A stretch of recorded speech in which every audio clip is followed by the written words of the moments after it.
মালয়েশিয়ায় বলেন বা অন্য অন্য দেশে, যে কোনো দেশে আসি না কেন আমরা, যারা কলিং বিষয়ে মালয়েশিয়ায় নতুন কর্মীদের জন্য অবশ্যই কিছু গুরুত্বপূর্ণ তথ্য দেওয়ার চেষ্টা করুন। যদিও নতুন কর্মী ভবিষ্যতে যারা আসবে তাদের বিষয়ে আর কি।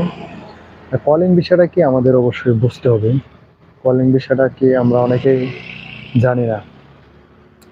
কলিং বিষয় হচ্ছে এমন একটি বিষয়, আমি জানি না কে কোথা থেকে জয়েন হয়েছেন।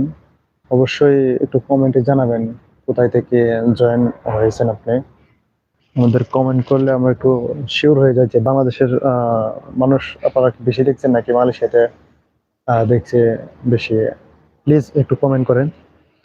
কলিং ভিসা হলো আপনার মালয়েশিয়া কোনো নিবন্ধিত বা কোম্পানি নিয়োগকর্তা আপনাকে কাজের জন্য ডেকে আনলে যে ভিসা ইস্যু হয় তাকে মূলত কলিং ভিসা বলা হয়। এই বিষয় নিয়ে এলে আপনি স্বাধীনভাবে বা স্থায়ীভাবে কাজ শুরু করতে পারবেন। কলিং ভিসায় যদি আপনি আসেন মালয়েশিয়ায় স্বাধীনভাবে, বা স্বাধীন বলতে আপনার